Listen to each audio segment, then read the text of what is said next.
Ve serinin ilk karşılaşmasına doğru geçiyoruz. Kış mevsimi finali başlıyor.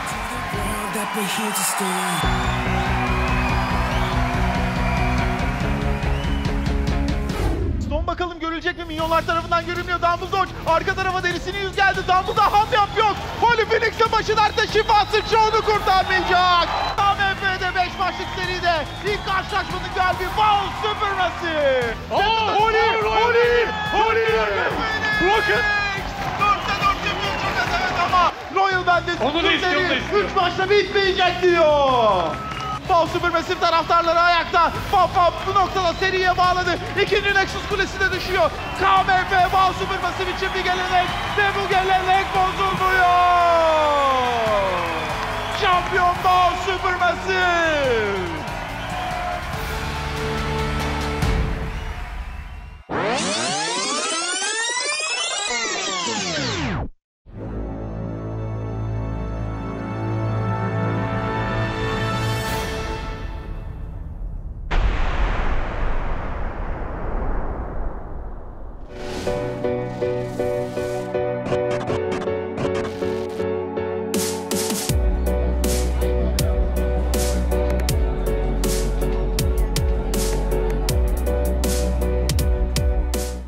Bugün açıkçası beklediğimizden çok daha zor geçti.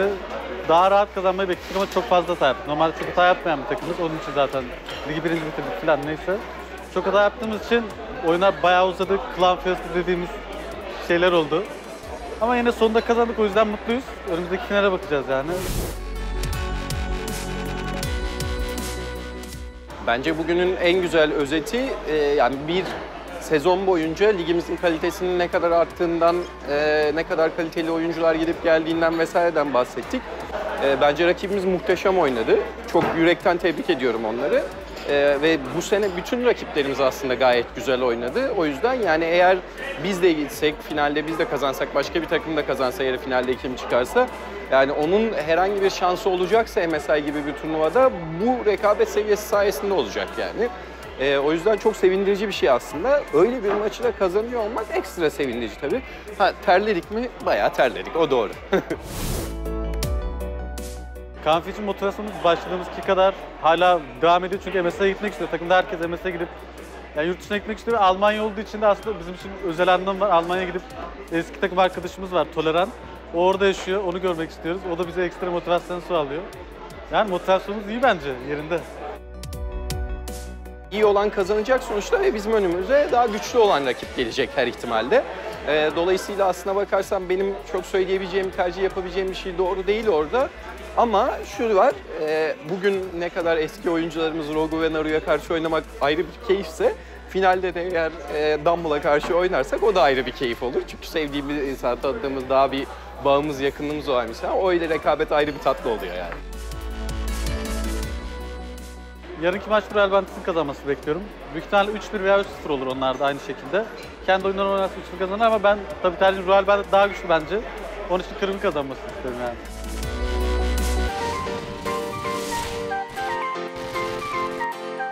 Royal Bandits ne kadar üstün bir takım olduğunu, aslında ne kadar da bu finale iyi hazırlandığını, yani finale çıkmak için iyi hazırlandığını bize gösteriyor. Tertemiz bir oyun oynadık. Özellikle diğer yarı final serisinde Sup ve Aurora'da 30 kill, 40 kill, 20 kill havalarda uçuştuğu için biz seriyi temiz ve makro oyunla bitirdiğimiz için mutluyum. Çünkü tam tersi oluyordu bazen.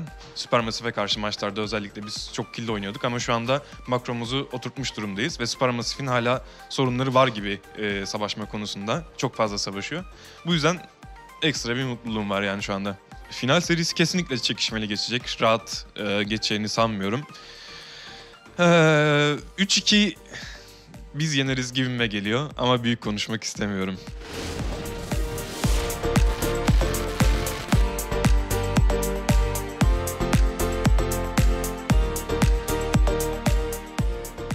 Biz zaten uzun bir süre zarfında hep tamamen iyi bir şekilde hazırlandığımızı düşünüyorum. Yani hiçbir zaman rakibimizi işte küçümseyerek veyahut da işte biz bu maçı alacağız mentalitesiyle çıkmadık. Her maça final havasıyla çıktık. Bugün yarı finalde gayet ciddi bir şekilde ciddiyetimizi bozmadan kazandık. Mutluyuz hepimiz takım olarak. Kruv'a karşı hani çok kolay kazandığımız için açıkçası hepimizin morali yükseldi ve hepimiz kendimize güveniyoruz. Umarım finalde de bunu gösterebiliriz. Biz Supermassive'e en çok saygı duyduğumuz rakiplerden bir tanesi ligde. Ama yenilecek ya da yenilmeyecek diye bir şey yok çünkü Best of 5 oluyor ve final havası farklı oluyor. Ben kendi adıma bütün takım oyuncularımıza, takımımıza güveniyoruz. Ve ben başarılı olabileceğimize eminim. MSI'ye gideceğimizi düşünüyorum. Kendi şahsi görüşüm. Takım olarak da bu mentaliteyle çıkacağız zaten.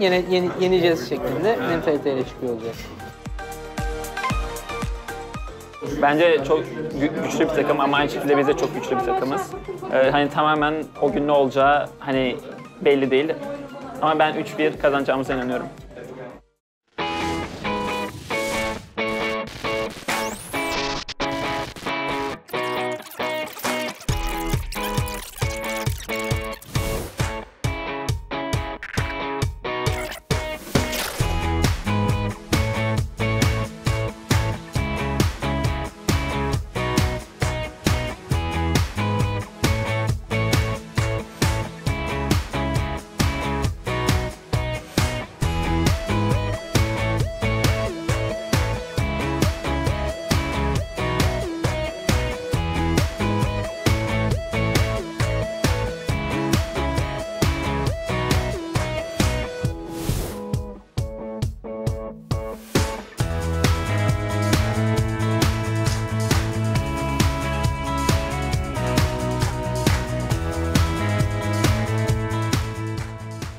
Burada KMF öncesi yapacağımız tanıtım filmi için çekimler yapıyoruz oyuncularımızla.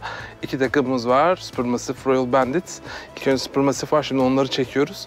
Onlar biraz heyecanlı. İlk defa böyle stüdyoda ışıklar, alışıklar ama kupayı gördükleri zaman bir heyecanlandılar. Biz de bir heyecanlandık. Devam ediyor çekimlerimiz. Çekime gelmek için 6'da kalktık sabah. Normalde hiç kalkmayız böyle. Ben genelde 11, 12, 1 gibi kalkarız. Bu bizim için kötü oldu biraz. O kadar erken kalkmak. Uyku düzenimizi bozdu biraz ama olsun. Yapacak bir şey yok. İşte tekli çekimler, toplu çekimler falan yaptık.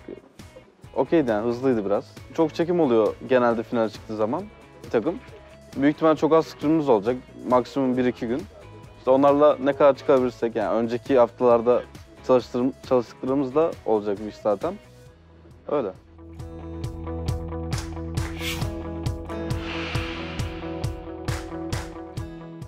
Kimi burada, kimi lig operasyonunda, kimi hakem olarak, kimi videoda, kimi yayın tarafında. Büyük bir ekip çalışıyor. Zaten mekandan da belli, çok fazla iş var. Yetişmeye çalışıyoruz. Oyuncularımızı memnun edecek bir şeyi hazırlamaya çalışıyoruz. Aynı zamanda bu heyecan, e-spor heyecanı. Burada 2 takım MSI'ye gidecekler. Onlar için de büyük bir heyecan. Umarım istedikleri gibi bir final gerçekleştiririz.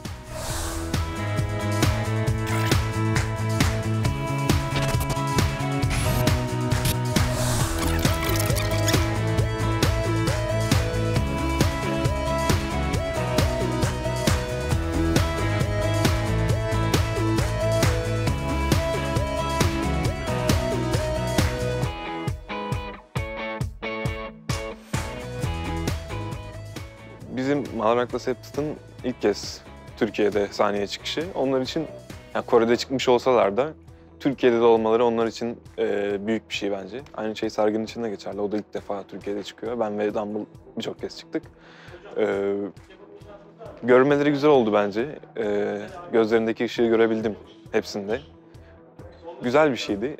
Ben de geçen yıl çıkamamıştım. Bu yıl çıkmayı başardık ve benim için de güzel bir şey olacak. Bir yıl aradan sonra tekrardan sahneye çıkmak güzel bir his. Hafta sonu çıkacağız. Heyecanlıyım açıkçası. Özlemişim ortamı işte, çekimleri. Umarım güzel bir etkinlik olur. Bütün etkinlikler çok coşkulu kitleler geliyordu. Bu sefer de böyle olacağını ümit ediyorum. Belki daha da coşkulu olur çünkü ilk kez çıktık. Bakalım ne kadar taraftarımız olacak. Kaç kişi destekleyecek? Sesleri duymak istiyorum açıkçası. İyi olanın kazanacağını düşünüyorum ben. Çok şans faktörü olmayacak. Gerçekten iyi olan kazanacak. 2 takım da iyi bir takım. Bakalım. Hayırlısı.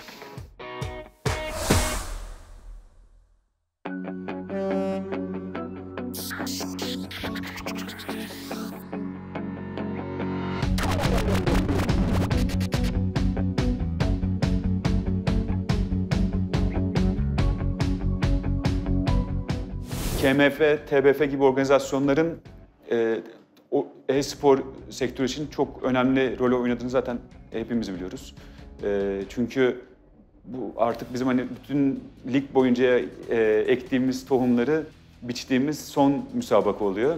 Ve bunun ne kadar büyük çapta olması, gelen izleyiciler, televizyon yayını, işte YouTube, Twitch ve televizyon yayını ve ulaştığı kitle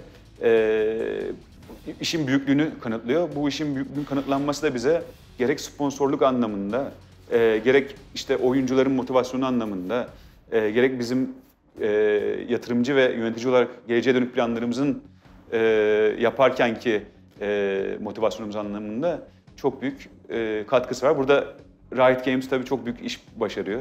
KMF, TBF finalleri daha çok yurt dışına gidip daha üst turnuvalarda oynayacağımız için önemli oluyor. Ve yani kazanmayı seviyoruz sonuçta. Bu oyunu oynayan herkes kazanmayı seviyor. O yüzden özellikle şu diyemeyeceğim. Kazanmak yani bunun amacı. Kazanmayı seviyoruz. This final is so important for me because of if I win this, I go MSI, so I can show to my fan good performance, and I can prove to the world like my valuable. Genel olarak playoff'lar çok önemli yani oynamak cidden çok zevkli. Best of 5, Best of 1'lara göre çok değişik bence ve daha çok heyecanlı. Yani hata yapsanız bile diğer oyun direkt resetlenip daha iyi oynayabiliyorsunuz. Öyle bir olay var. Now is beginning, you know. I mean, because I come here for MSI, not for just final or just yeah. So I feel like we just start this season. I feel like so we have to keep trying hard and we have to finish well. KMF bu sene kadar herhalde her sene çıktım. Bir sene çıkmadım galiba Heyva'dayken, 2 sene önce. Çoğunu da kazandım zaten. KMF aslında bana göre kolay biraz, TBF daha zor. Ama KMF'de kazanmak çok güzel bence. Ve mesela bu kaçıncı oluyor? 2 senedir gidiyoruz Furkan'la, kazanıyoruz zaten. 3. sene gitmek çok isteriz. Bence güzel bir şey olur, 3 sene arda arda gitmek. Yani kazanmak istiyoruz. Bütün KMF'leri kazandık. Bütün TBF'lerde final oynayıp yenildik. Ama bizim için şöyle bir farklı bir istatistik var. 5. sezonumuz. 5. sezonumuzda 5. farklı rakiple oynuyoruz. Yani bizden başka 2 final oynayan bir takım bile yok. Bu bence çok büyük bir istikrar göstergesi. Obradovic bir kere söylemiş. Yani her zaman Final Four'da yer alıyor olmak bence takımın başarısı diye. Çünkü her zaman şampiyon olamıyor biliyorsunuz ama siz kendi gücünüzü gösterdiğinizde tepede yer alıyorsunuz.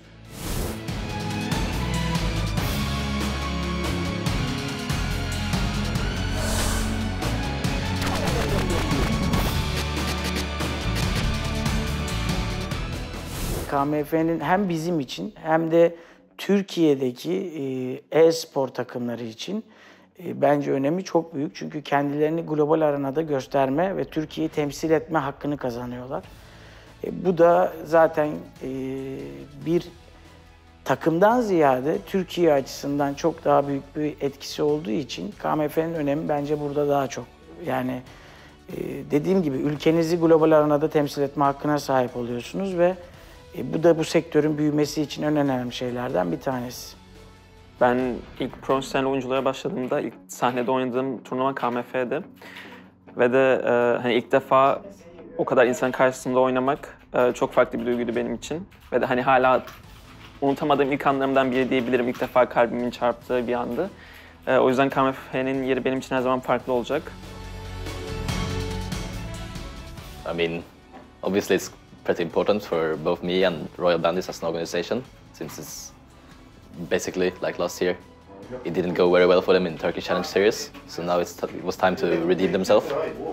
And it's my first KMF as head coach, so I want to prove that I'm like a worthy winner of TCL. Kış mevsim finalleri bizim asıl hedefimize giden yoldaki biletimiz aslında. Çünkü Avrupa'ya, yurt dışına, Worlds'e giden ilk adım bizim için. Olmak istediğimiz arena global.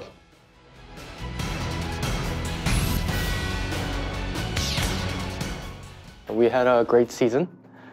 Actually, we were placed at the second, but still, we were still happy with our performance. But after playoff, we're really focusing hard to win championship in TCL. Eventually, we want to go to MSI for sure. Everyone's working.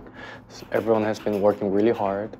Scrim as well, and Marcus trying to give us the good environment to find our best answer. Bu KMF benim için çok önemli çünkü diğer mevsimler benim için çok iyi geçmedi, öyle diyebilirim. Bu finalde kendimi daha çok göstermek istiyorum. Bir de daha çok iyi olduğumu düşünüyorum. Then dumb us back out and we just sacrifice all the Phoenix and push, go mid, clear vision, fog. Sadece oyuncularımız deyip de geçmemek lazım. Burada çevirmenimiz David, işte gerek koçumuz olsun. Hepsinin değerli katkıları büyük. Emine ablamızın da aynı zamanda katkısı çok büyük. Çünkü bu sinerjiyi aslında hepsi beraber ortaya çıkartıyorlar. Aynı zamanda menajerimizin Mert'in de büyük emekleri var. Dolayısıyla bu bir takım oyunu. Hep söylüyoruz ama sadece sahnedeki veya vadideki oyuncularımızın değil, arka plandaki oyuncuların da ön plana çıktığı bir sahne burası. David, ne yapıyorsun? Uyuyorsun. Ha, tamam. Valla ben bu çocukların hizmetini, temizliğini, kahvaltısını yemek yapmıyorum, yemek dışarıdan geliyor. Kahvaltılarını hazırlayayım, odalarını temizleyeyim, bilgisayarları sileyim o kadar. Vallahi Korelilerin ne sevdiğini daha henüz çözemedim. Bir tuhaf bir şeyler yiyor ama bilmiyorum, ola bir tuhaf bir şeyler yiyor. Bizimkiler de genel tavuk, ızgara şeyleri, o şeyleri seviyor, makarna falan. Ama Korelilerin ne yediği belli değil. Ola değişik bir şeyler yiyorlar. Bir iki üç tanesini öğrettim. Günaydın Emine öğrettim. Bayağı bir şeyler öğrettim onlara. Bir şeyler yediklerle, iyi anlaştıklarla. Aa, 4'ten. No. Saat 4'te. Ha, saat 4'te yiyeceğim. 4'te, tamam. Bak nasıl anlaştık. Anlaşma, ağzını edim, aç mısın? Tost yapayım sana 2, o da değil, tamam. Öyle anlaşayımlarla, tost yapayımlara, sucuklu kaşar yumurta yapayımlara, haşlanmış yumurta yiyilir, patates kızartayımlara, böyle şeyler edeyim. Çevirmeni hiç beklemeyin, vallahi ben canım konuşayımlarla. Ne tüm çevirmen geldiğine, ben dedim kendi işimi yapayım dedim. Ama uşaklarımı çok seviyorum, hepsini çok seviyorum. Güzel anlaştıklarla.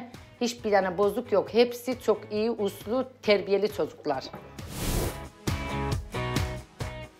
Yani mesela Marang böyle Lee Sin gibi karakterler alırsa onu durdurmak önemli bence. Snowball yapmaması lazım ve onu durdurmanız lazım ve öyle düşündüğüm maçlarda oluyor gerçekten.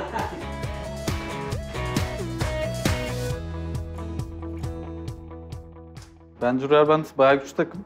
Bence 50-50 veriyorum ben şu an. Kazanırsa tabii büyük ihtimalle de üzülmesinler diye 50-50 veriyorum ben. Öyle diyelim, 50-50. Kıyasıya bir mücadele olacak. Hani şu ana kadar olan ilk hem TBF'ler için hem KMF'ler için söyleyebilirim ki en çekişmeli maç olacak bence. We don't care about Inami, just we have to do well about what we did well. I mean, what is our strong point? We just keep do that. I think there is no problem to win. We don't care about too much about our Royal Bandits. Yeah. Rakibimiz geçen yayın açtıklarında Almanya'da işte restoran baktığını falan bir oyuncunun söyledi. Bu tarz olaylar, bu tarz durumlarda oyuncularımız daha da hırslanıyor. Pek bir korkum yok açıkçası kendi adıma konuşursam. Ama gerçekten güçlü takımlar. Eğer kazanırsak da zor bir kazanç olacak bu yani. Kolay bir oyun olmayacak bizim için. I think they are pretty big.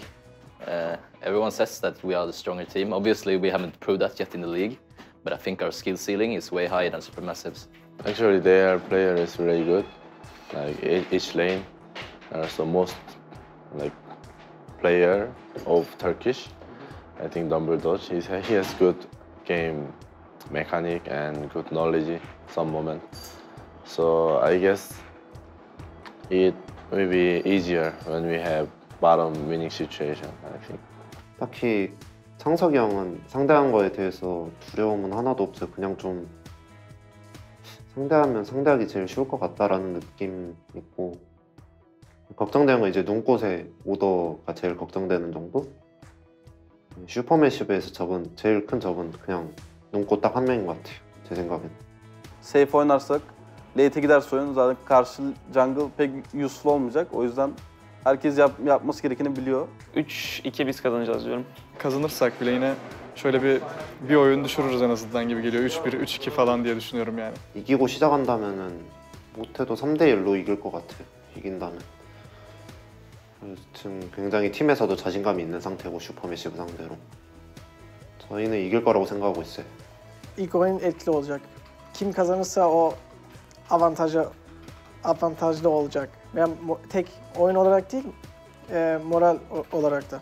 Ya heyecanlı oluyorum tabii. Daha çok böyle sinirle doluyorum diyebilirim. Artık maç gelse de oynasak böyle hani çılkadasın falan geliyor böyle. Bilmiyorum. Garip.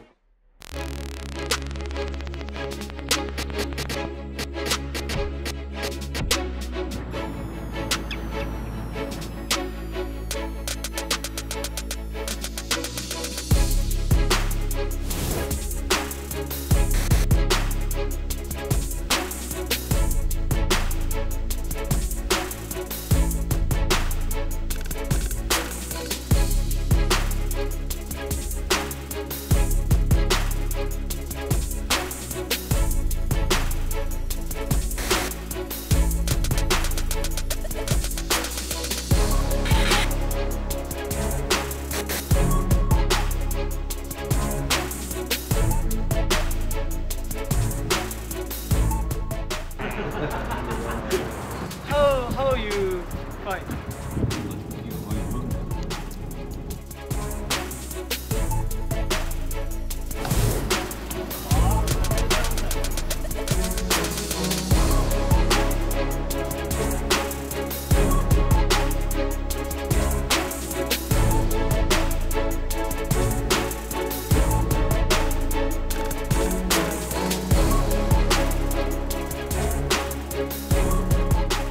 O zaman sadece açılış Biz onu çünkü full seremonisinde ekran. sıfırda her şey kararıyor. Belki bir 1-2 saniye bekliyoruz. Tamam, oraya atmayalım abi. Çaprazlara atalım. KMF'ye hazırlanmak için önce bir mekanı belirledik tabii. Mekan belirlendikten sonra buranın sahnesinin nasıl olacağına karar verdik. Sahneden sonra buradaki seyirci deneyimini nasıl yükselteceğimize kararını verdik. Yaklaşık olarak 80 kişilik bir ekibimiz var. Bir haftadır bu mekanda çalışıyoruz. Benim görevim burada etkinliğin kusursuzca yönetilmesini sağlamak. Buradaki sahne kurulumu, dış operasyonlar ve etkinlik akışının dizayn edilmesinde sorumluyum. Neler yapıyoruz? Gördüğünüz gibi sahne kurulumlarını yapıyoruz şu anda. Pot kurulumlarını yaptık. Onların ayarlanması, teknik altyapının hazırlanması. Şu anda da koltukları seyircilerimize hazırlamak üzerine çalışıyoruz.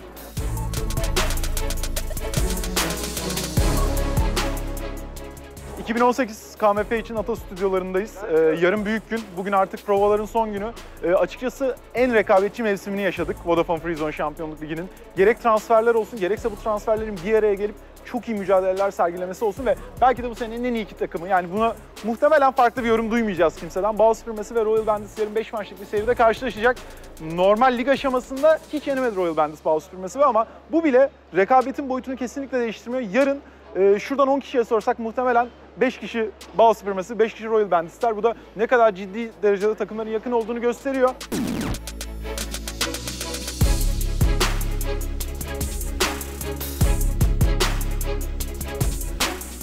Buraya salı gününden itibaren kurulmaya başladık. Tabii ki sırayla işte sahne kurulumları, oyuncu odalarının kurulumları, server kurulumları, işte diğer bizim kullanacağımız odaların kurulumları şeklinde ilerledik.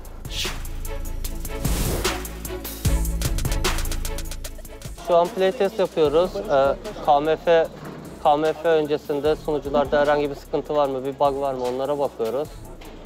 Onun haricinde Chrono Break testi yapıyoruz. Oyunu durdurup geri sarıyoruz. Chrono kırılma olabilme ihtimaline karşı.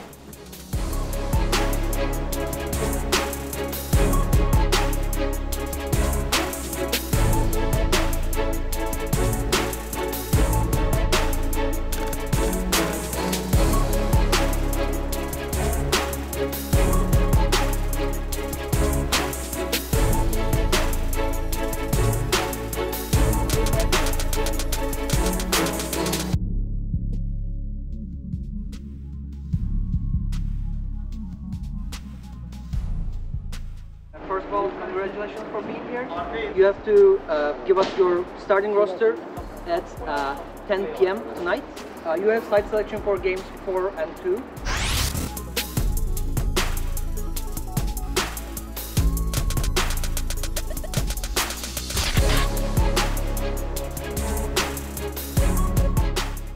Tabii bugünün bizim için önemi şu, hazırlıkların son günü, artık hataların yapılabileceği son gün bugün. Yarın izleyici karşısında olacağız, yarın on binlerin karşısında olacağız ve bütün hatalardan arınmış, onların çok hoşuna gidecek ve bu rekabetin büyüklüğünü yansıtacak bir şov ortaya koymamız gerekiyor. O yüzden çok heyecanlıyız. Fazla da heyecanlanmamaya çalışıyoruz çünkü yarın büyük gün, bu heyecanın çok daha büyüğü yarın bizler için olacak. İsterseniz takımlar buraya nasıl geldi? Onu görelim. Onu gördükten sonra da analizlerimizi yapmaya başlayalım.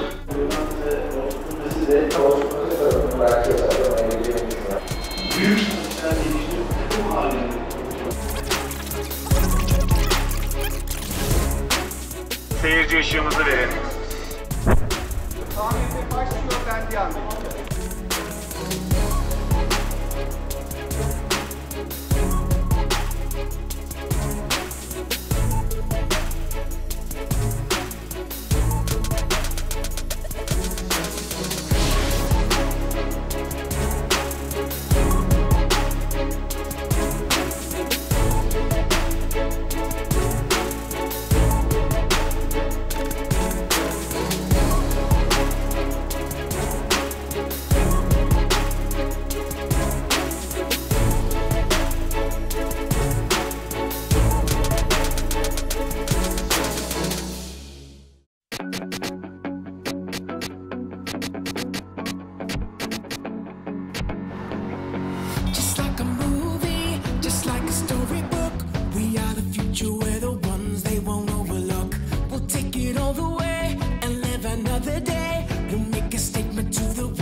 Septit farkıyla 3-1 Royal Bandits. Mid farkıyla yani. Yani ben 3-0 kazandığını tahmin ediyorum. Sükunesinin direkt. 3-0 RB olur. Hani sen dedim 3-2 olur ama Sup. Yani bir Sup fanı olarak Sup.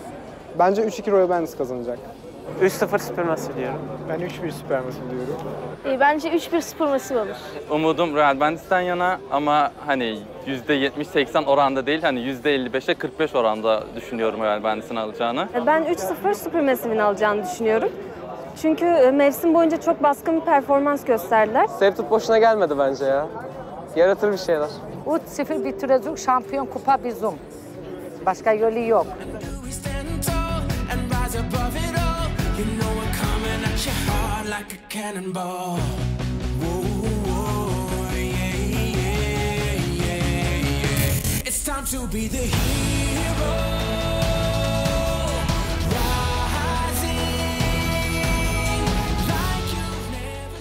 Bütün bir sezon emeği, her şey burada ortaya çıkıyor.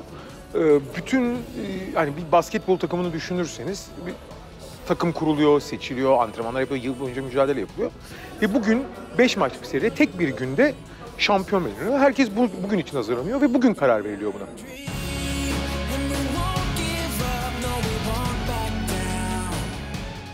MSI'ye giden yol, MSI'ye gidip diğer bölgelerin şampiyonlarına karşı yarışmaya, onlara karşı ne durumdasınız onu görmenizi sağlıyor diyelim daha doğrusu. Ve MSI'ye gidebilmek aynı zamanda da büyük bir prestij çünkü dünya şampiyonasının aksine her bölgenin böyle en iyi 3-4 takımının aksine en iyilerle kapışıyorsunuz MSI'da. O da sizin gücünüzü daha iyi test edebilmenizi sağlıyor. MSI bir oyuncunun kariyerinde gidebileceği en büyük 2 sahneden bir tanesi. Dünyanın şampiyonları oraya geliyorlar ve o sahnede kendini gösterebilmek, sadece bulunabilmek bile bence çok değerli. Ha bir de orada kendini gösterebilirsen ki bunun dünya çapında örnekleri var başka liglerden falan kendini gösterip daha iyi, daha büyük liglere transfer olan. Bence o yüzden her oyuncu için çok daha değerli. O yüzden bu takımların da, Supermassive'in de, Royal Bandits'in de çok iyi hazırlandığını, çok iyi maçlar çıkaracağını ve elinden gelen her şeyi yapacağını düşünüyorum KMF finalinde. Evet, bugün KMF'deyiz ve az önce kapılar açıldı. Yani gerçekten dışarıdaki insan topluluğu, dışarıdaki seyirci topluluğu içeri girerken bile o heyecanı hissettiriyor. Belki bugün hani eskisine oranla biraz daha az insan var burada ama yine de hani bu 600 kişinin bu arenayı çok iyi dolduracağına ve çok güzel bir atmosfer yaratacağına eminim. Çünkü şimdiden herkes final için çok heyecanlı. Bao Supermassive taraftarlarıyla çok fazla konuştum. Çünkü çok fazla Bao Supermassive taraftarı gelmiş buraya. Hepsi hani finalin böyle 5 maça uzayabileceğini düşünüyor. Onlar bile rakiplerine saygı duyuyorlar. Onlar bile karşılarında çok iyi bir takım olduğunu biliyorlar. Ondan sonra zaten Royal Bandits'in ve Bao Supermassive'in buraya gelirken buradaki en iyi iki takım olduğunu, ligdeki en iyi iki takım olduğunu biliyorduk. O yüzden belki de son dönemlerde izlediğimiz en iyi final mücadelesi olacak.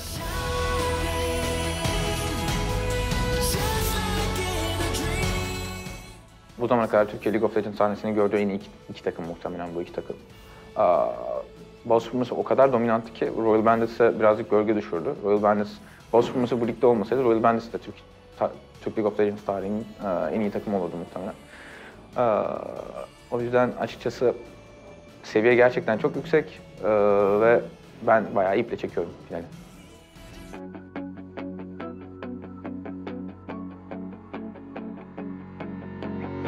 Just like a movie, just like a storybook. We are the future, we're the ones they won't overlook. We'll take it all the way and live another day. We'll make a statement to the world that we're here to stay.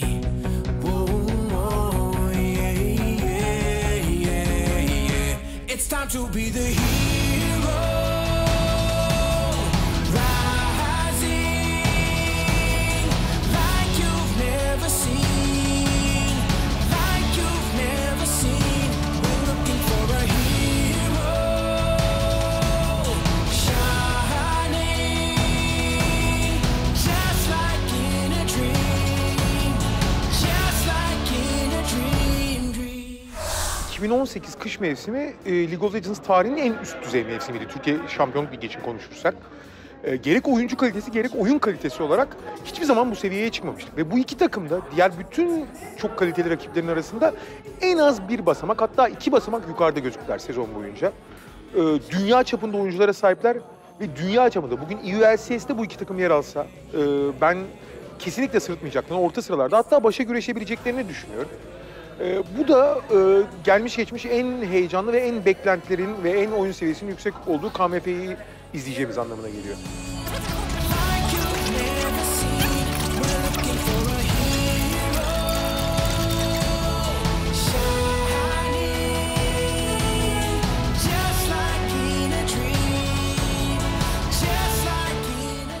Supermassive sezon boyunca daha iyi olan taraftı.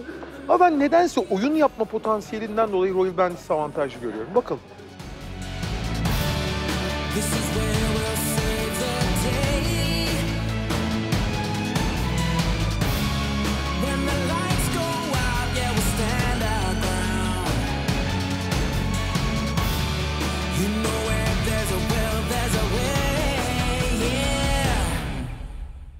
Just like a movie, just like a storybook. We are the future, we're the ones they won't overlook. It's time to be the hero. Bugün burada ilk kez bir ilke sahne olacak KMF sahnesi ve TBF kupası artık Türkiye büyük finallerinin kupası olarak hem KMF hem YMF'nin kupası olarak burada olacak ve artık o KMF kupasının büyük haliyle şampiyonun ellerinde kalktığını göreceğiz. O anı görmek için de çok heyecanlıyım.